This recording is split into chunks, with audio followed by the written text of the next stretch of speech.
Welcome back to the channel. In the last video, HP Tuners sent me their MPVI3 with their smart access cable so I can get the Hellcat Magnum tuned. And this was very simple. All I had to do was download the factory tune off of the ECM, send the ECU off to HP Tuners so they can unlock it. A week later, I got the ECM back, and then I'm having Mish Tuned do all of the tuning. So I finally was able to get this thing installed. Everything was unlocked. We're going to be getting the 1300cc injectors tuned and the smaller pulley. The car should make around 800 to 850 all-wheel horsepower, which is going to be awesome. And I'm pretty stoked about this, and I'm sure you guys are too, because it has been a long time coming. Now that the ECU is installed back in the car, I've sent the file off to Mish to get adjusted. So what I'm going to do now is install the 1300cc injectors. We already have the smaller pulley on here, and then I can go and log the file. So what we're going to start off with doing is I'm going to put the injectors in, run it for 5 minutes so he can tune the idle and the injector pulse width and all those settings. And then we could go for a drive, do the same thing, send him the log file back, and then we'll go into some wide open throttle pulls.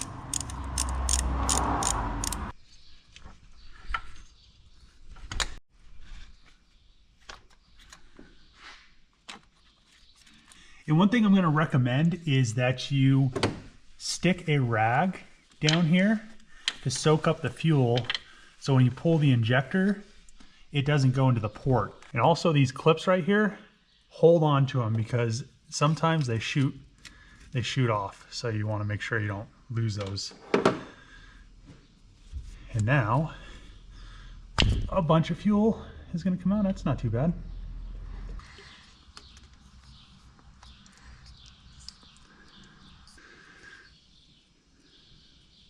I have all 8 injectors in. They're really easy to install, even with all this stuff on here, as long as you take your time and don't lose a clip or a bolt, because I almost dropped this bolt. It fell down here.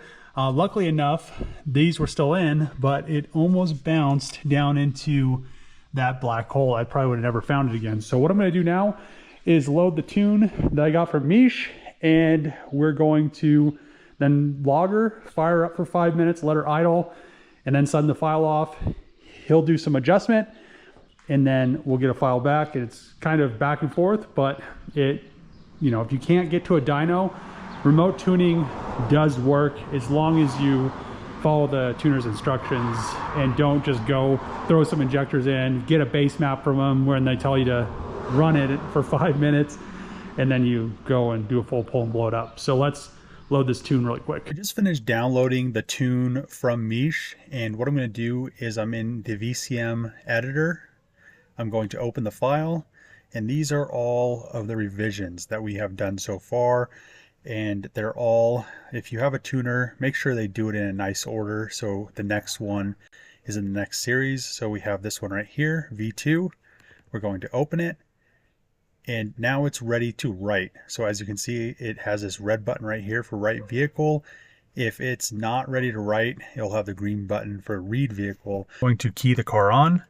And now all I need to do is click write vehicle, and it will write it after I click right here.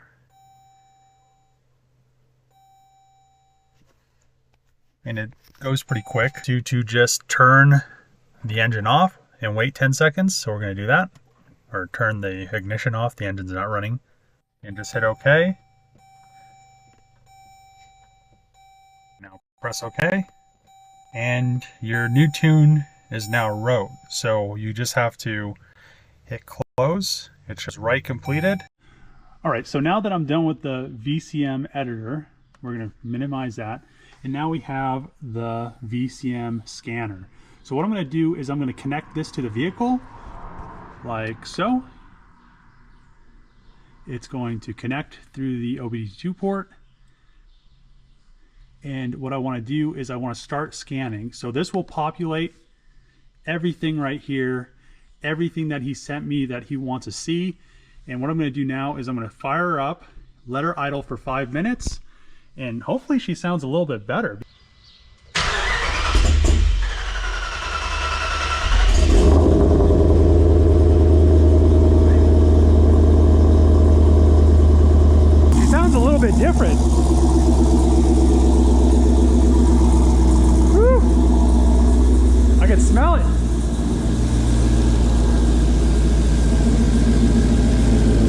And so how Mish is tuning the car is I'm sending him logs. As you can see right here, this is just a start idle log.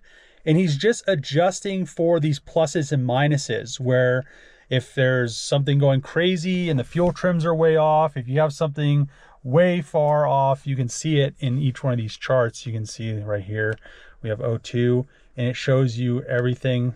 LT fuel trim, we have zeros. Sounds a lot better too. It doesn't have like that raspy sound anymore because it doesn't have the restrictions in the exhaust.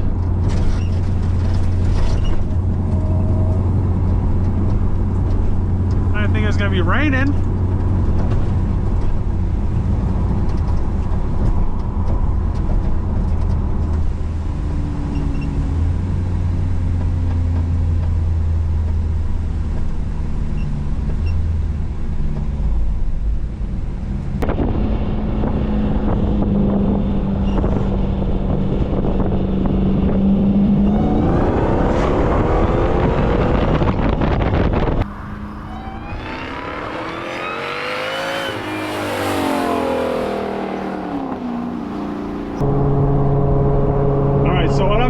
I'm going to shift down to third manually with the paddle shifters, and we're going to let it shift into fourth is what I've been told. And I'm going to try to watch the AFRs as long as the gauge cluster doesn't fall down.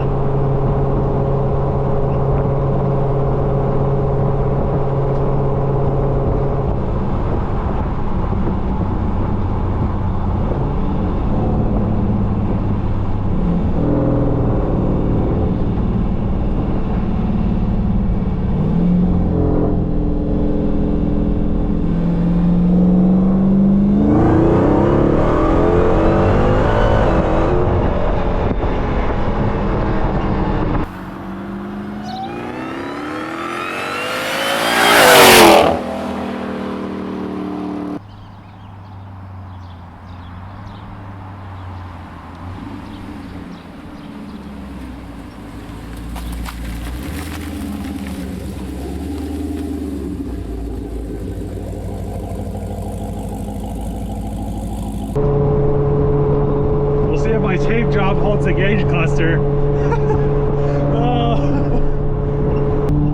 Adjusted some things with the tune. Gonna do the same thing. 3000 in third and let it shift into fourth.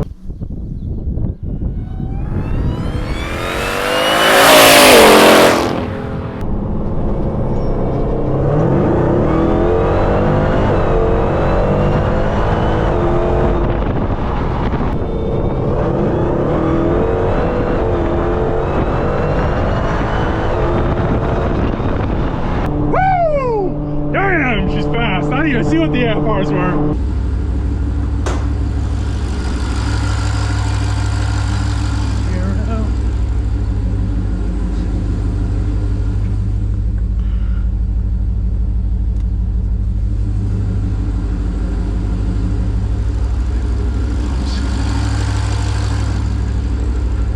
Fans are not working on the Hellcat Magnum. So I think it's something as simple as the pulse width modulation is at a different hertz range from the Durango Hellcat to the normal Hellcat Charger and Challenger.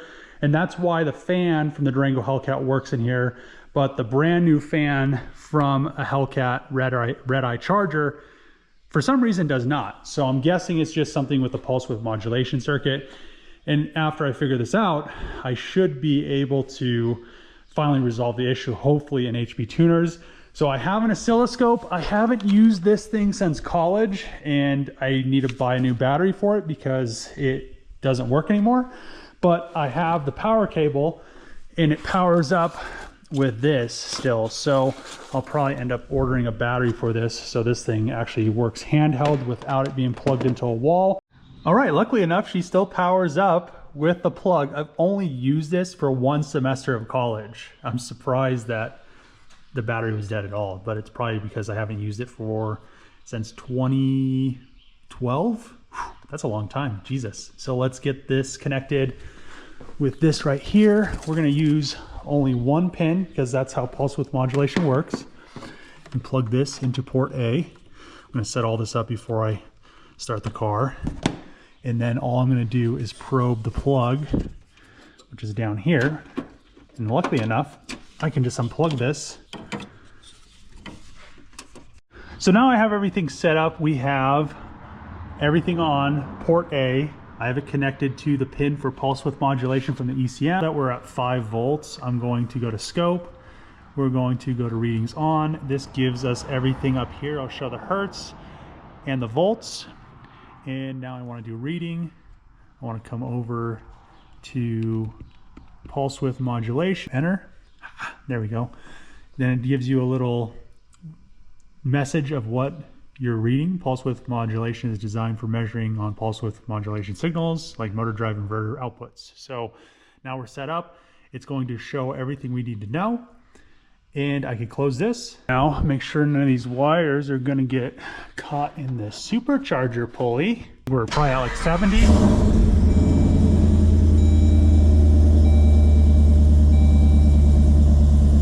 Yeah, 77. Okay, so you can see right here the hertz on the pulse width modulation for the fan is 250 hertz. So we're going to go over to Discount Motors and we're going to check to see if a stock Hellcat is the same or if it's different. Over at Discount Motors, they let me try out the fan on their Hellcat, and it looks like the Challenger Hellcat fans run at 60 hertz. What baffles me is the Hellcat Challenger fan doesn't work. This is the Durango one plugged in. Watch this.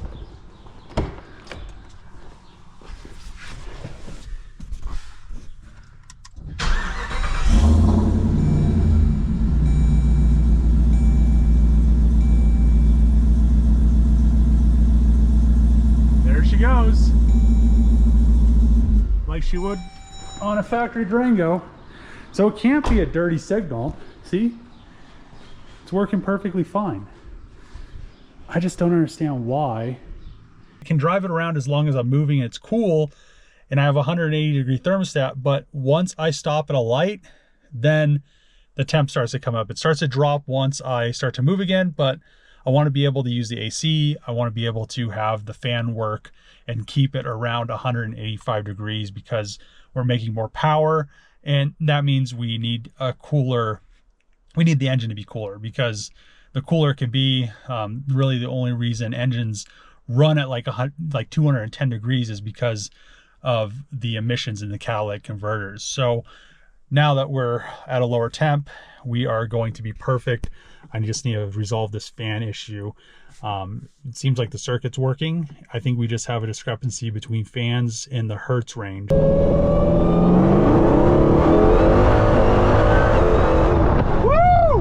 Jesus! Oh man, needs to be all-wheel drive. Oh man, spinning. Woo-hoo! Damn! That's from a roll too, Jesus! Almost need an all-wheel drive now. Oh, need to start tuning it in all-wheel drive. That was like, whoo, man.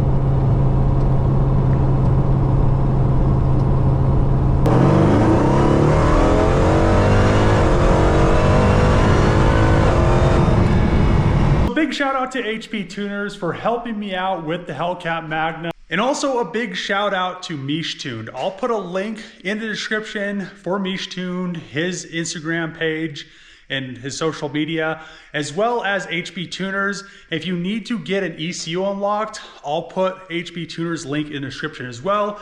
Both of them a huge help to the channel, a huge help to the Hellcat Magnum project, finally getting that smaller pulley and bigger injectors tuned. And I cannot wait to finally take this to the drags to see what she'll run in the quarter. But as always, I'm gonna end the video here. If you like these videos, make sure to click the subscribe button, share this video with a friend, throw a thumbs up, throw a comment below. As always, see you guys next time.